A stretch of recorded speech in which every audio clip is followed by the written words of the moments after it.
প্রিয় শিক্ষার্থী বন্ধুরা, তৃতীয় শ্রেণীর বিজ্ঞান ক্লাসে তোমাদের সবাইকে স্বাগতম। শিক্ষার্থী বন্ধুরা, তোমাদের অধ্যায় 8-এর যে বিষয়বস্তুমূলক প্রশ্নের উত্তরগুলো রয়েছে, যে শখগুলো রয়েছে, আজকে এই অধ্যায়ের সমস্ত শখ এবং বিষয়বস্তু যে প্রশ্নের উত্তরগুলো রয়েছে, এগুলো আজকে আমি তোমাদেরকে পড়ে শোনাবো। তাহলে আসো আমরা এই প্রশ্নের উত্তরগুলো পড়ে নেই।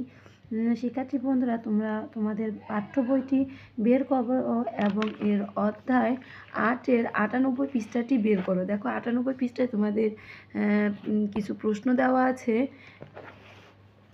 1 নম্বরে বলেছে উপরে দেখানো ছকের মতো একটি ছক তৈরি করি। 2 নম্বরে বলেছে উপরের পরীক্ষণ থেকে মাটিতে কি কি উপাদান পেয়েছি তা ছকে লিখি। 3 নম্বরে বলেছে মাটি কি দিয়ে তৈরি তা নিয়ে সহপাঠীদের সঙ্গে আলোচনা করি। এই যে 3টি প্রশ্ন এখানে দেওয়া আছে, এই তিনটিকে এই ছকের মাধ্যমে আমাদের এর উত্তর দিতে বলেছে। এখন 1 ও 3 নং নির্দেশনা অনুযায়ী ছকের কাজটি আমরা এখন সম্পন্ন করব। দেখো কি বলেছে, মাটির উপাদানগুলো কি কি? আমরা জানি মাটির উপাদানগুলো হচ্ছে কি নুড়ি পাথর, বালু, হিউমাস, পানি ও পানিতে ভাসমান কিছু জিনিস। এইগুলো হচ্ছে কি মাটির উপাদান। 1, 2, 3, 4 এই 4টি হচ্ছে মাটির উপাদান। এখন আমরা সহপাঠীদের সঙ্গে আলোচনা করব। দেখো মাটি বিভিন্ন ধরনের উপাদানের সমন্বয়ে গঠিত। এইসব উপাদানের মধ্যে রয়েছে নুড়ি পাথর, বালু, কাদা, পানি, বায়ু ইত্যাদি। এসব উপাদান ছাড়াও মাটিতে হিউমাস বিদ্যমান। হিউমাস হলো উদ্ভিদ ও প্রাণীর মৃত্যুর পর পচে গিয়ে সৃষ্ট একটি পদার্থ। মানে কি, প্রাণীর যে মৃতদেহ পচে মাটিতে মিশে কি হয়, হিউমাস তৈরি হয়। এটি হচ্ছে কি মাটির উপাদান। তাহলে এইভাবে আমরা এই প্রশ্নের উত্তরটি সমাধান করব। এরপর শিক্ষার্থী বন্ধুরা, তোমাদের অধ্যায় 8-এর 99 পৃষ্ঠায় দেখো একটি ছক দেওয়া আছে। 99 পৃষ্ঠায় দেখো নিচের দেখানো ছকের মতো একটি ছক আঁকি। এই যে দেখো বইতে একটি ছক দেওয়া আছে, এই ছকের মতো একটি ছক তোমাকে আঁকতে বলেছে।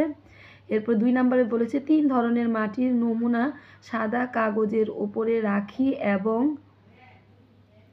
নমুনা 1, নমুনা 2, নমুনা 3 হিসেবে চিহ্নিত করি। এই যে নমুনা 1, 2, 3 এগুলোকে চিহ্নিত করতে বলেছে। 3 নম্বর বলেছে 3 রকমের মাটি পর্যবেক্ষণ করি, বৈশিষ্ট্যগুলো ছকে লিখি। এরপরে ছকে লিখতে বলেছে। এভাবে নমুনা করে বৈশিষ্ট্যগুলোর মাধ্যমে এই নমুনাগুলোকে ছকে লিখতে বলেছে। 4 নম্বর বলেছে সহপাঠীদের সঙ্গে মত বিনিময় করি, বিভিন্ন ধরনের মাটির বৈশিষ্ট্য সম্পর্কে আলোচনা করি এবং এগুলোর মিল ও অমিলগুলো খুঁজে বের করি। এখন আমরা এই যে 4টি দিক নির্দেশনা দিয়েছে, এর উত্তরগুলো আমরা এখন পড়ব। দেখো কাজের উদ্দেশ্য 1 থেকে 4 নং নির্দেশনা অনুযায়ী কাজটি সম্পূর্ণ করি। 1 থেকে 4 নং নির্দেশনা অনুযায়ী কাজটি আমরা এই ছকের মাধ্যমে সম্পূর্ণ করব। মাটির রং, দেখো মাটির রং কি, নমুনা 1-এ বলেছে কি হালকা বাদামি থেকে হালকা ধূসর। নমুনা 2-এ কি কালো। নমুনা 3 লালচে।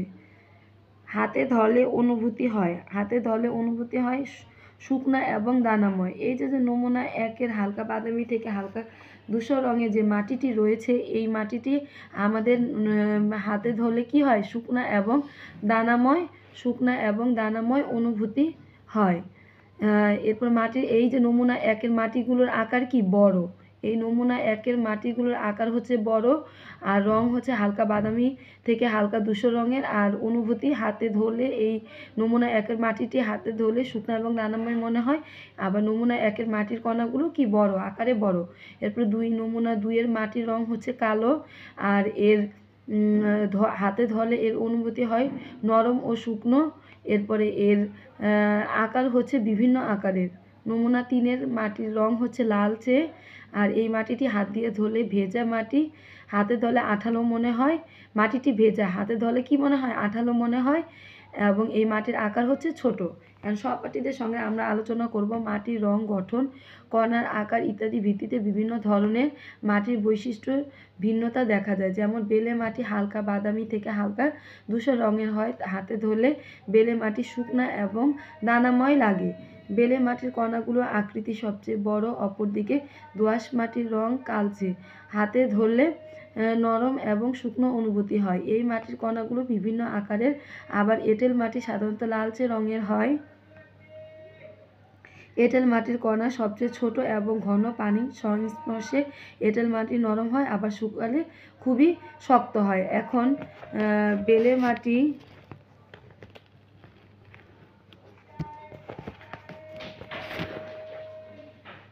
বেলে, দোআঁশ মাটি এবং এঁটেল মাটির মধ্যে মিল ও অমিলগুলো খুঁজে বের করি নিচে ছকে উপস্থাপন করা হলো। এই যে দেখো, নমুনা 1-এর মাটিটি হচ্ছে কি মাটি?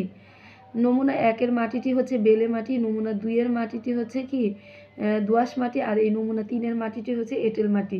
আমরা এখন জানি যে এঁটেল মাটির রং কেমন, এঁটেল মাটি হাতে ধরলে কেমন অনুভূতি হয়, আর এঁটেল মাটির কণাগুলোর আকার, যে বেলে মাটির কণাগুলোর আকার কেমন। বেলে মাটি হাতে ধরলে, এই যে বেলে মাটি, এই বেলে মাটি হাতে ধরলে শুকনো এবং দানাবই মনে হয়, আর বেলে মাটির রং হচ্ছে হালকা বাদামি থেকে হালকা ধূসর, কণাগুলো বড়। এরপরে দোআঁশ মাটি কালো, রং কালো। দোআঁশ মাটি নরম ও শুকনো, হাতে ধরলে এর আকার বিভিন্ন আকারের হয়। এরপরে এঁটেল মাটি হয় লালচে রঙের, ভেজা এঁটেল মাটির ভেজা মাটি হাতে ধরলে আঠালো মনে হয়, আর এঁটেল মাটির কণাগুলো হচ্ছে ছোট। তাহলে আমরা কি বুঝলাম যে নমুনা 1-এর মাটিটি হচ্ছে কি বেলে মাটি, আর নমুনা 2-এর মাটিটি হচ্ছে কি দোআঁশ মাটি, আর নমুনা 3-এর মাটিটি হচ্ছে এঁটেল মাটি। এভাবে আমরা সহপাঠীদের সঙ্গে এই মাটিগুলো নিয়ে আলোচনা করব। এখন মিল আর অমিল। দেখো, মাটিতে মিল, কি কি মিল রয়েছে, এই মাটিগুলোর মধ্যে কি কি মিল রয়েছে আর কি কি অমিল রয়েছে আমরা এখন পড়ব। দেখো, মিল রয়েছে, মাটিতে পলি কাদা বালু বিদ্যমান। বেলে মাটির রং হালকা বাদামি থেকে হালকা ধূসর, কণাগুলো আকারে বড়। আর অমিল হচ্ছে দোআঁশ মাটির কালচে, কণাগুলো বিভিন্ন আকারের, আর এঁটেল মাটি হচ্ছে কি লালচে, কণাগুলো ছোট। এরপরে দেখো, মিল রয়েছে, কম বেশি হিউমাস পাওয়া যায় সব মাটির মধ্যে, এই মিলটি রয়েছে। বেলে মাটি পানি ধারণ ক্ষমতা কম, শুকনো এবং দানাময়। আর অমিল দোআঁশ মাটি পানি ধারণ ক্ষমতা কি মাঝারি, নরম ও শুকনো। এই বেলে মাটির সঙ্গে দোআঁশ মাটির এই অমিল রয়েছে। আর এঁটেল মাটি পানি ধারণ ক্ষমতা কি অত্যাধিক, পানি ধারণ ক্ষমতা অত্যধিক। আর এঁটেল মাটি কি ভেজা মাটি, হাতে ধরলে কি মনে হয় আঠালো মনে হয়। তাহলে এভাবে আমরা মাটির মিল ও অমিল খুঁজে বের করব। এরপরে দেখো, তোমাদের 100 পৃষ্ঠায়, এমনকি 101 পৃষ্ঠায় দেখো একটি ছক দেওয়া আছে। নিচের মতো করে কি একটি ছক তৈরি করি। এই যে নিচের মতো করে একটি ছক তৈরি, দেখো তোমাদের 101 পৃষ্ঠা, তোমরা পাঠ্য বইটি বের করো। পাঠ্য বইয়ের 101 পৃষ্ঠায় দেখো তোমাদের এখানে কয়েকটি প্রশ্ন দেওয়া আছে যে নিচের মতো করে একটি ছক তৈরি, নিচের মতো করে একটি ছক তৈরি করি। এরকম একটি ছক তোমাদের তৈরি করতে বলেছে। এমনকি 1, 2, 3, 4, 5, 6 এভাবে করে তোমাদের কয়েকটি নির্দেশনা দিয়েছে। এগুলো আমরা এখন এই প্রশ্নের উত্তরগুলো পড়ব। দেখো, করণীয় 1 থেকে 6 নং নির্দেশনা অনুযায়ী কাজটি সম্পূর্ণ করি। কোন ধরনের মাটির মধ্যে দিয়ে পানি কত দ্রুত যায়? বেলে মাটি দিয়ে কি পানি তাড়াতাড়ি যায়, আর দোআঁশ মাটি দিয়ে পানি কি ধীরে ধীরে যায়, আর এঁটেল মাটিতে পানি খুব ধীরে যায়। তাহলে আমরা এই 1 থেকে 6 নং নির্দেশনা অনুযায়ী বুঝতে পারলাম যে বেলে মাটির পানি কি কণাগুলোর মধ্যে দিয়ে খুব তাড়াতাড়ি মানে খুব দ্রুত চলে যায়, কিন্তু দোআঁশ মাটির কণাগুলোর মধ্যে দিয়ে পানি খুব ধীরে ধীরে যায়, আর এঁটেল মাটি কি দোআঁশ মাটির থেকেও খুব ধীরে যায়। এরপরে পাত্রে জমা পানির পরিমাণ কার বেশি? পাত্রে জমা পানির পরিমাণ বেলে মাটির বেশি। কেননা বেশি থাকে কেন? যে বেলে মাটির পানি কি খুব তাড়াতাড়ি চলে যায়, এজন্য পাত্রে জমা পানির পরিমাণ বেশি থাকে। আর দোআঁশ মাটি ধীরে ধীরে যায় বলে কম থাকে, আর এঁটেল মাটির খুবই কম থাকে। পাত্রে জমা পানির পরিমাণ কি থাকে? খুবই কম পরিমাণে থাকে। এরপরে দেখো, তোমাদের 102 নাম্বার পৃষ্ঠায় বলেছে মাটির বৈশিষ্ট্যগুলো কি কি। 102 নাম্বার পৃষ্ঠা বই করো, পাঠ্য বইয়ের যে 102 নাম্বার পৃষ্ঠা রয়েছে, মাটির বৈশিষ্ট্যগুলো কি কি। মাটির বিভিন্ন ধরনের বৈশিষ্ট্য রয়েছে, নিম্নে তা দেওয়া হলো। 1 মাটির রং, মাটির গঠন। 3 মাটির কণার আকার। 4 মাটির পানি ধারণ ক্ষমতা। এরপর বলছে কোন ধরনের মাটির মধ্য দিয়ে পানি তাড়াতাড়ি যেতে পারে। উত্তর, বেলে মাটির কণাগুলো আকৃতিতে বড়, এই মাটির কণাগুলোর মধ্যে যথেষ্ট ফাঁক থাকে, তাই বেলে মাটির মধ্যে দিয়ে পানি তাড়াতাড়ি যেতে পারে। এরপরে 2 নাম্বার বলেছে কোন ধরনের মাটির মধ্য দিয়ে পানি সবচেয়ে ধীর গতিতে যায়? উত্তর, এঁটেল মাটির মধ্য দিয়ে পানি সবচেয়ে ধীর গতিতে যায়, কারণ এঁটেল মাটির কণাগুলো সবচেয়ে ছোট এবং ঘন। 3 নম্বর প্রশ্নে বলেছে কোন ধরনের মাটি সবচেয়ে বেশি পানি ধারণ করতে পারে? উত্তর, এঁটেল মাটির কণা সবচেয়ে ছোট এবং ঘন। এই মাটি দিয়ে সহজে পানি যেতে পারে, তাই এঁটেল মাটি সবচেয়ে বেশি পানি ধারণ করতে পারে। শিক্ষার্থী বন্ধুরা, এই 3টি প্রশ্ন তোমরা খুব ভালো করে পড়বে, তাহলে তোমরা বুঝতে পারবে যে কোন মাটির মধ্যে দিয়ে পানি খুব ধীরে যায়, কোন মাটির মধ্যে দিয়ে পানি খুব তাড়াতাড়ি চলে যায়, কোন মাটির কণাগুলো বড়, কণাগুলো ছোট। তোমরা এগুলো ভালো করে বুঝে নিবে এবং ভালো করে পড়ে নিবে। এরপরে দেখো তোমাদের পাঠ্য বইয়ের 103 নম্বরে কী বলেছে, কোন মাটিতে কোন ফসল ভালো জন্মে? এঁটেল মাটিতে সিম, কাঁঠাল ভালো জন্মে। বেলে মাটিতে তরমুজ, চীনাবাদাম, ফুটি, ক্ষীরা, শসা ভালো জন্মে। আর দোআঁশ মাটিতে ধান, পাট, গম, যব, ভুট্টা, আখ ভালো জন্মে। তোমরা এই প্রশ্নের উত্তরগুলো ভেরি ভেরি ইম্পর্টেন্ট, তোমরা এই প্রশ্নের উত্তরটা ভালো করে পড়ে নিবে। এরপরে দেখো বলেছে কোন মাটি কোন ফসলের জন্য উপযোগী? এটাও আমাদের জানা খুবই দরকার। আমাদের একটি ছক দেওয়া আছে। এরপরে আমাদের আরও 2টি দিক নির্দেশনা দিয়েছে, 2টি প্রশ্ন দিয়েছে। দেখো নিচে ছবিগুলো পর্যবেক্ষণ করি এবং কোন ফসল কোন মাটিতে ভালো জন্মে তা নিয়ে চিন্তা করি এবং লিখি। 3 নম্বরে বলেছে ধারণাগুলো নিয়ে সহপাঠীদের সঙ্গে আলোচনা করি। কোন ধরনের ফসল কোন ধরনের মাটিতে জন্মে তা নিয়ে কথা বলি। তাহলে আসো আমরা এটি সমাধান করে নিই। দেখো কাজের উদ্দেশ্য আমাদের 1 থেকে 3 নং নির্দেশনা অনুযায়ী আমরা কি করব, এই একটি প্রশ্নের মাধ্যমে এই 1 থেকে 3 নং নির্দেশনা অনুযায়ী উত্তরটি দিব। কোন মাটিতে কোন ফসল ভালো জন্মে? বেলে মাটিতে তরমুজ ভালো জন্মে, এঁটেল মাটিতে কাঁঠাল, আর দোআঁশ মাটিতে ধান ভালো জন্মে। এখন সহপাঠীদের সঙ্গে আমরা এই প্রশ্নটি নিয়ে আলোচনা করব। দেখো বিভিন্ন ধরনের মাটিতে বিভিন্ন ধরনের ফসল ভালো জন্মে। সব মাটিতে সব ধরনের ফসল চাষের জন্য উপযোগী নয়। কিছু ফসল এঁটেল মাটিতে ভালো জন্মে, আবার কিছু ফসল বেলে মাটি বা দোআঁশ মাটিতে ভালো জন্মে। এঁটেল মাটিতে সিম এবং কাঁঠাল ভালো জন্মে। বেলে মাটিতে তরমুজ, চীনাবাদাম, ফুটি, ক্ষীরা, শসা ইত্যাদি ভালো জন্মে।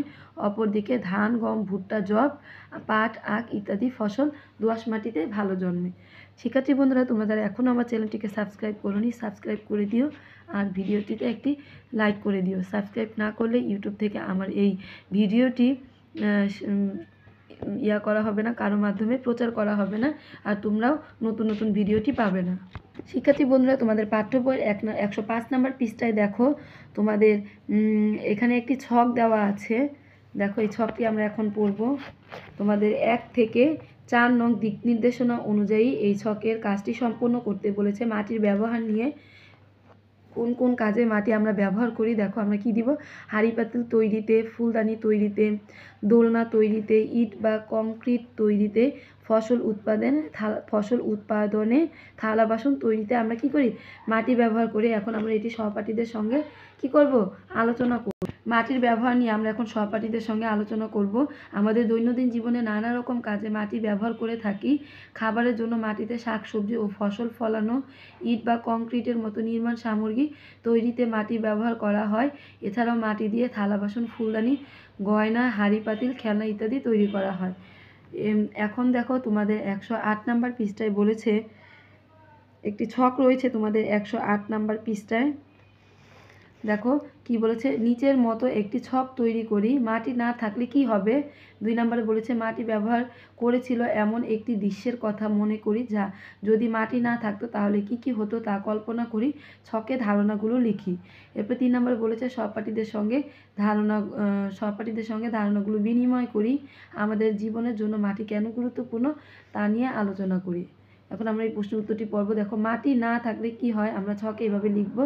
1, ফসল উৎপাদন করা যাবে না। 2, হাঁড়ি, থালা, বাসন, ফুলদানি তৈরি করা যাবে না। 3, ইট বা কংক্রিটের মতো নির্মাণ সামগ্রী তৈরি করা যাবে না। 4, গহনা, বাচ্চাদের খেলনা ইত্যাদি তৈরি করা যাবে না। সহপাঠীদের সঙ্গে আমরা আলোচনা করতে পারি। আমাদের জীবনে বেঁচে থাকার জন্য মাটি খুব অত্যন্ত গুরুত্বপূর্ণ। মাটি ছাড়া আমরা বাঁচতে পারি না। মানুষ খাবারের জন্য মাটিতে শাকসবজি ও ফসল ফলায়। মানুষ মাটির ওপর ঘরবাড়ি ও দালান তৈরি করে।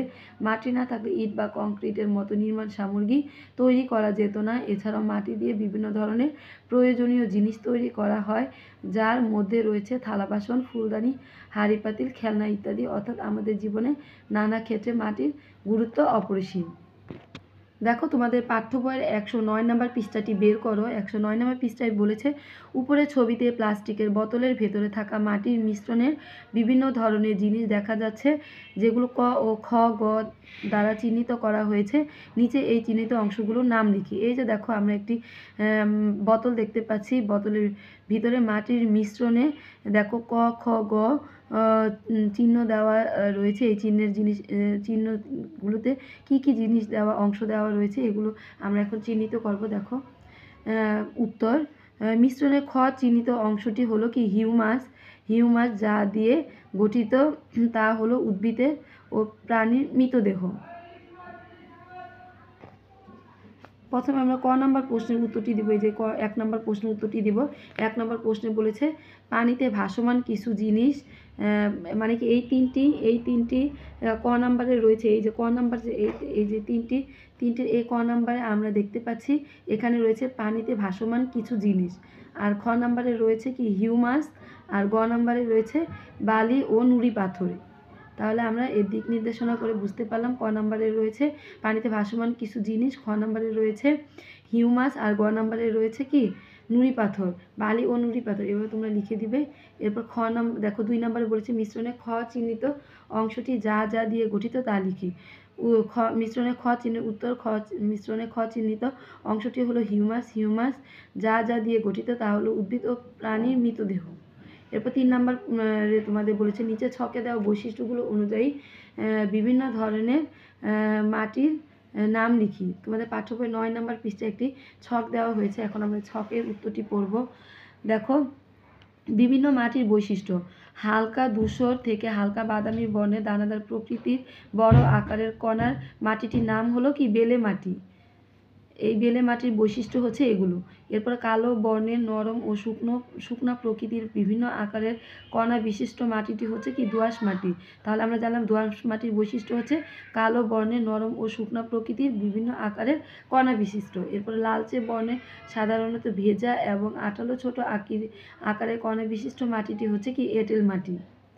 এরপর দেখো তোমাদের 110 নাম্বার পৃষ্ঠা বের করো পাঠ্য বইয়ের। 110 নাম্বার পৃষ্ঠায় 4 নাম্বারে একটি প্রশ্ন দেওয়া আছে।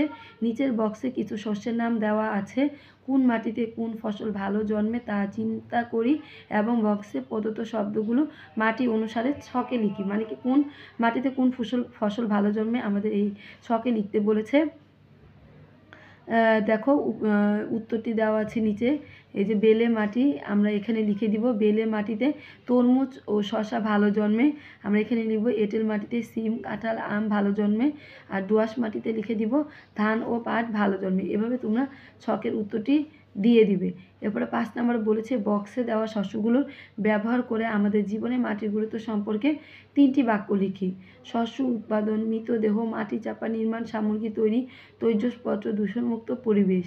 এই যে ইয়াগুলো দেওয়া আছে, শব্দগুলো দেওয়া আছে, এই শব্দগুলো দিয়ে আমাদের বক্সটি পূরণ করতে হবে। দেখো শস্য উৎপাদন, মাটিতে বিভিন্ন ধরনের শস্য উৎপাদন করা যায়। এরপরে নির্মাণ সামগ্রী দিয়ে, দেখো নির্মাণ সামগ্রী দিয়ে কি তৈরি হয়, মাটি দিয়ে ইট বা কংক্রিটের মতো নির্মাণ সামগ্রী তৈরি করা যায়।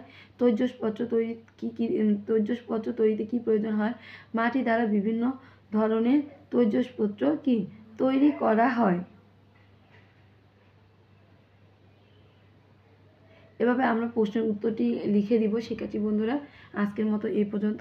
পরবর্তী ভিডিওটি দেখার জন্য তোমাদের আমন্ত্রণ রইল। ভিডিওতে একটি লাইক করো, সাবস্ক্রাইব করে দিও, আর ভিডিওটি ভালো করে দেখে তোমরা এই যে ছকগুলো রয়েছে এই ছকগুলো ভালো করে পড়ে নিবে। শিক্ষার্থী বন্ধুরা আজকের মতো এই পর্যন্ত। পরবর্তী ভিডিওটি দেখার জন্য আমন্ত্রণ রইল। আল্লাহ হাফেজ।